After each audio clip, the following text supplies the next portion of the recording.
1983 December 12-നാണ് Jonathan James എന്ന വ്യക്തി ജനിക്കുന്നത്. അവൻ കുഞ്ഞായിരിക്കുമ്പോൾ തന്നെ, അതായത് കുറച്ച് വർഷങ്ങളായപ്പോൾ തന്നെ അവൻ്റെ അച്ഛനും അമ്മയ്ക്കും ഭയങ്കരമായ അഭിമാനം അവരിലുണ്ടാവുകയാണ്. കാരണം വേറൊന്നുമല്ല, ഒരു പുതിയ കമ്പ്യൂട്ടർ വാങ്ങി നൽകിയപ്പോൾ അതിനകത്തുള്ള, അതായത് മൈന്യൂട്ടായിട്ടുള്ള ഫങ്ഷൻസ് ഒക്കെ വരാൻ പെട്ടെന്ന് കണ്ടുപിടിച്ച് അതൊക്കെ ഓപ്പറേറ്റ് ചെയ്യുന്നതിനൊക്കെ ഭയങ്കര മിടുക്കനായിരുന്നു. അവൻ്റെ ഏജിലുള്ള അതേ കുട്ടികളെ അപേക്ഷിച്ച് ഇത്രത്തോളം തന്നെ കമ്പ്യൂട്ടറിൻ്റെ കാര്യത്തിലൊക്കെ അവൻ ഭയങ്കരമായിട്ട് ആ ഒരു കഴിവ് കണ്ടിട്ട് പേരൻസിന് ഭയങ്കര ഒരു സന്തോഷമാവുകയാണ്. ഓക്കെ, തൻ്റെ മകൻ അത്രത്തോളം മിടുക്കനാണല്ലോ എന്നുള്ളൊരു കാര്യം. പക്ഷേ വർഷങ്ങൾ കഴിയുന്തോറും പേരൻസിൻ്റെ ഉള്ളിലേക്ക് ഇതേ അവൻ്റെ കഴിവ് തന്നെ ഒരു പ്രശ്നമായി മാറുകയാണ്. കാരണം മുഴുവൻ സമയവും അവൻ കമ്പ്യൂട്ടറിൻ്റെ അടുത്ത് തന്നെയാണ്. അല്ലെങ്കിൽ വേറൊരു ഫ്രണ്ട്ഷിപ്പിന് വേണ്ടിയിട്ടോ അല്ലെങ്കിൽ ഫ്രണ്ട്സുമായിട്ട് പുറത്ത് പോകുന്നതിലൊന്നും തന്നെ അവനൊരു സന്തോഷം കണ്ടെത്താനാവുന്നില്ല. 24 മണിക്കൂർ നമ്മുടെ അമ്മമാരൊക്കെ നമ്മളെ കളിയാക്കുക അല്ലെങ്കിൽ കുറ്റം പറയാറില്ലേ, എപ്പോഴും ഫോണിലാണെന്നുള്ള ആ തരത്തിലേക്ക് ആ ഒരു കാലഘട്ടത്തിൽ തന്നെ ജോനാഥൻ അങ്ങനെ ആവുകയാണ്. സ്വാഭാവികമായും പേരൻസിന് ടെൻഷൻ ആവില്ലേ ആ ഒരു ടൈമിൽ അങ്ങനെ ആവുക എന്ന് പറയുന്നത്. പക്ഷേ ഈ ഒരു ടെൻഷനൊന്നും ആയിരുന്നില്ല, അല്ലെങ്കിൽ ഇതിൻ്റെ അപ്പുറം വലിയൊരു ദുരന്തം തന്നെ അവൻ്റെ ലൈഫിലേക്ക് വരാനിരിക്കുകയാണെന്നുള്ളത് അവരുടെ പേരൻസ് അറിയുന്നുണ്ടായിരുന്നില്ല. ആദ്യം ഈ പറയുന്നത് പോലെ കമ്പ്യൂട്ടറിൻ്റെ മൈന്യൂട്ടായിട്ടുള്ള ഫങ്ഷൻസ് ഒക്കെ തന്നെ കണ്ടുപിടിച്ച് അതൊക്കെ ചെയ്യുന്നതിലാണ് ഒരു ഇൻട്രസ്റ്റ് ഉണ്ടായിരുന്നെങ്കിൽ ജോനാഥൻ വളർന്നു കഴിഞ്ഞപ്പോഴേക്ക് ആ ഇൻട്രസ്റ്റുകളുടെയൊക്കെ തലങ്ങൾ മാറി വരാൻ തുടങ്ങി. വെബ്സൈറ്റുകളൊക്കെ ക്രിയേറ്റ് ചെയ്യുന്നത്, അതായത് ഈ പ്രോഗ്രാമിംഗ് കോഡുകൾ അതൊക്കെ തന്നെ കണ്ടുപിടിച്ചിട്ട് ഓരോരോ ചെറിയ ആപ്ലിക്കേഷനൊക്കെ കമ്പ്യൂട്ടറിൽ ക്രിയേറ്റ് ചെയ്യാനും ഒക്കെ തന്നെ ജോനാഥൻ ഇങ്ങനെ ആരംഭിക്കുകയാണ്. അത് തനിയെ ചെയ്താണ് ഇതെല്ലാം കണ്ടുപിടിക്കുന്നതെന്ന് ആലോചിച്ചത്. അതും കേവലം 10-12 വയസ്സിലൊക്കെയാണ് ഈ തരത്തിൽ ആ കുട്ടി ചെയ്യുന്നത്. സ്വാഭാവികമായും അഭിമാനമാണെങ്കിൽ പോലും ഈ തരത്തിലേക്ക് മുന്നോട്ട് പോകുന്നതോറും ജോനാഥൻ ഇതൊരു ലഹരിയായി മാറാൻ തുടങ്ങി. ഈ തരത്തിൽ കാര്യങ്ങളൊക്കെ കണ്ടുപിടിക്കാൻ അങ്ങനെ ചെറിയ വെബ്സൈറ്റുകളൊക്കെ ഹാക്ക് ചെയ്യാൻ തുടങ്ങി. ആദ്യം ഇതൊരു രസമായിരുന്നു. പിന്നീട് അങ്ങോട്ട് ഓക്കെ, ഇതിനപ്പുറത്തേക്ക് കടക്കണം എന്നുള്ളൊരു മൈൻഡ് ജോനാഥന് വരാൻ തുടങ്ങി. അങ്ങനെ ആദ്യം തന്നെ ചെയ്തത് മിയാമി ഡെഡ് സ്കൂൾ അവരുടെ ആ ഒരു സിസ്റ്റം അല്ലെങ്കിൽ ഇൻ്റർനെറ്റ് സംവിധാനം തന്നെ ഹാക്ക് ചെയ്യുക എന്നുള്ളതായിരുന്നു. അവരുടെ സെർവർ ഡൗൺ ചെയ്തിട്ട് അവരുടെ ഫയൽസൊക്കെ ഹാക്ക് ചെയ്യുക, അവർ സേവ് ചെയ്തേക്കുന്ന ഡാറ്റാസൊക്കെ കളക്ട് ചെയ്യുക. ഇതുകൊണ്ട് പ്രത്യേകിച്ച് ജോനാഥൻ ഒന്നും ചെയ്യുന്നൊന്നുമില്ല. പക്ഷേ ഒരു സന്തോഷം, ഈ തരത്തിൽ ഞാൻ അവരെ ഹാക്ക് ചെയ്തു എന്നുള്ളത് ഇതൊരു ലഹരിയായി മാറാൻ തുടങ്ങി. പിന്നീട് അവിടെയുള്ള ഡിഫൻസ് സിസ്റ്റത്തിൻ്റെ സെർവറുകൾ ഹാക്ക് ചെയ്യാൻ തുടങ്ങി. അവരുടെ ഏകദേശം 3000-ഓളം ഫയലുകളാണ് ജോനാഥൻ ഹാക്ക് ചെയ്തത്. ഇതോടുകൂടി, അതായത് നമ്മൾ ശ്രദ്ധിക്കുന്ന തലത്തിലേക്കൊക്കെ ഈ ഒരു ഹാക്കിംഗ് എത്തപ്പെട്ടപ്പോഴേക്ക് അവിടുത്തെ അതോറിറ്റീസൊക്കെ ഒന്ന് ശ്രദ്ധിക്കാൻ തുടങ്ങി. പിന്നെ ജോനാഥൻ ചെയ്തിരുന്നൊരു സംഭവം എന്ന് പറയുന്നത്, ഈ ഹാക്ക് ചെയ്യുമ്പോഴൊക്കെ ഉപയോഗിച്ചിരുന്ന നെയിം എന്ന് പറയുന്നത് കോമ്രേഡ് എന്നാണ്. സ്വാഭാവികമായും ഇത്തരത്തിൽ മെയിനായിട്ടുള്ള അതോറിറ്റീസിൻ്റെ വരെ സെർവറൊക്കെ തന്നെ ഹാക്ക് ചെയ്യുന്നതിലേക്ക് വന്നപ്പോൾ അവിടെ ഉള്ളവരൊക്കെ കരുതിയിരുന്നത് ഇത് ഒന്നിൽ കൂടുതൽ ആൾക്കാരടങ്ങുന്ന ഒരു കൂട്ടമായിരിക്കും. അല്ലാതെ എന്തായാലും അവർ ചിന്തിക്കില്ലല്ലോ ഇത്തരത്തിലൊരു കുഞ്ഞു പയ്യനിരുന്നായിരിക്കും ഈ കാര്യങ്ങളൊക്കെ ചെയ്യുക എന്നുള്ളത്. അങ്ങനെ ഈ ഹാക്കിംഗ് ഒക്കെ ഇങ്ങനെ മുന്നോട്ട് പോവുകയാണ്. അവർ പല തരത്തിൽ കണ്ടുപിടിക്കാനൊക്കെ ശ്രമിക്കുന്നു. പക്ഷേ കണ്ടുപിടിക്കാനുള്ള എല്ലാ പഴുതുകളും അടച്ച് അത്രത്തോളം സേഫായിട്ടായിരുന്നു ജോനാഥൻ്റെ ഹാക്കിംഗ് ഒക്കെ തന്നെ മുന്നോട്ട് പോയിക്കൊണ്ടിരുന്നത്. അപ്പോൾ അവിടെ ഉള്ളവരിങ്ങനെ വെയിറ്റ് ചെയ്തിരുന്നു, എവിടെയെങ്കിലും വെച്ച് ഒരു മിസ്റ്റേക്ക് ജോനാഥന്, അതായത് കോമ്രേഡ് എന്ന ഹാക്കറിന് സംഭവിക്കുന്നതിന് വേണ്ടിയിട്ട്. പ്രത്യേകിച്ച് ഒരു ഉപദ്രവവും ഉണ്ടാക്കുന്നില്ല ഈ ഒരു ഹാക്കിംഗ് വഴി, എന്നാൽ ഉപയോഗവും ഉണ്ടാക്കുന്നില്ല. എന്താണ് ശരിക്കും ഈ ഹാക്കർ ഉദ്ദേശിക്കുന്നത് എന്നുള്ള കാര്യത്തിൽ അവിടെ ആകെ ഒരു കൺഫ്യൂഷൻ പരക്കുകയാണ്. അങ്ങനെ ഇരിക്കുമ്പോൾ നമ്മുടെ ജോനാഥൻ്റെ ആ ഒരു ഹാക്കിംഗ് ലഹരി ചെന്നെത്തുന്നത് നാസയിലേക്കാണ്. ലോകത്തിലേക്കും വെച്ച് ഏറ്റവും മികച്ച ആൾക്കാർ, ബുദ്ധിമാന്മാരായിട്ടുള്ളവർ ജോലി ചെയ്യുന്ന നാസയുടെ സെർവർ ഏകദേശം 3 ആഴ്ചയോളം ഡൗൺ ചെയ്യാൻ ജോനാഥന് സാധിച്ചു. ഇതോടുകൂടി കാര്യങ്ങളുടെ സീരിയസ്നെസ് ഇത്തിരി കൂടി അങ്ങോട്ട് വർദ്ധിക്കുകയാണ്.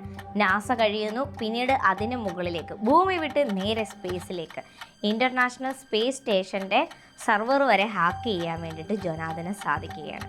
അങ്ങനെ ഈ പറയുന്ന അതോറിറ്റീസും ഡിഫൻസ് സിസ്റ്റം ഒക്കെ നോക്കിയിരുന്നത് പോലെ ജോനാഥനൊരു അബദ്ധം പറ്റുന്നു.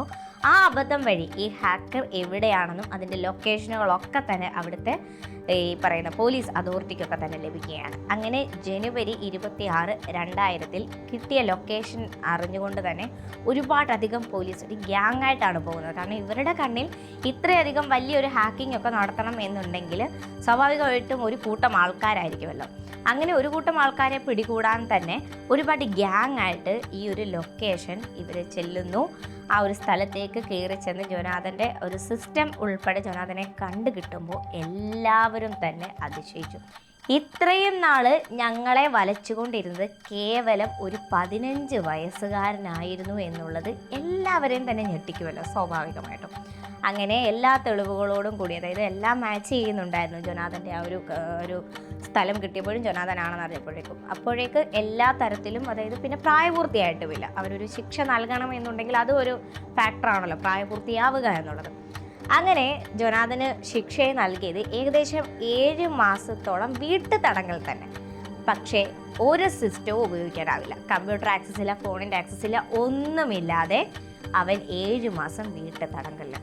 ഈ ഒരു സമയത്ത് ജൊനാഥൻ ആകെ ഡിപ്രഷൻ അവസ്ഥയിലേക്ക് എത്തി. നമ്മൾ തന്നെ പറഞ്ഞല്ലോ, ജനിച്ച് വീണ് കുറച്ച് വർഷങ്ങൾക്കുള്ളിൽ തന്നെ കമ്പ്യൂട്ടറുകളുമായി ജീവിച്ചു തുടങ്ങിയ ഒരു കുട്ടി. ഈ പറയുന്നത് പോലെ 15 വയസ്സിൽ ഇത്രയധികം കാര്യങ്ങൾ ചെയ്തു കൂട്ടി. എന്നിട്ടൊരു 7 മാസത്തോളം ഒന്നിലും ആക്സസ് ഇല്ലാതെ വരുമ്പോഴേക്ക് അവൻ്റെ ജീവവായു നഷ്ടപ്പെട്ടൊരു ഫീലായിരുന്നു ജൊനാഥൻ ഉണ്ടായത്. സ്വാഭാവികമായി 7 മാസം കഴിഞ്ഞ് പുറത്തേക്ക് ഇറങ്ങിയ ജൊനാഥൻ ലഹരികൾക്ക് അടിമയായി.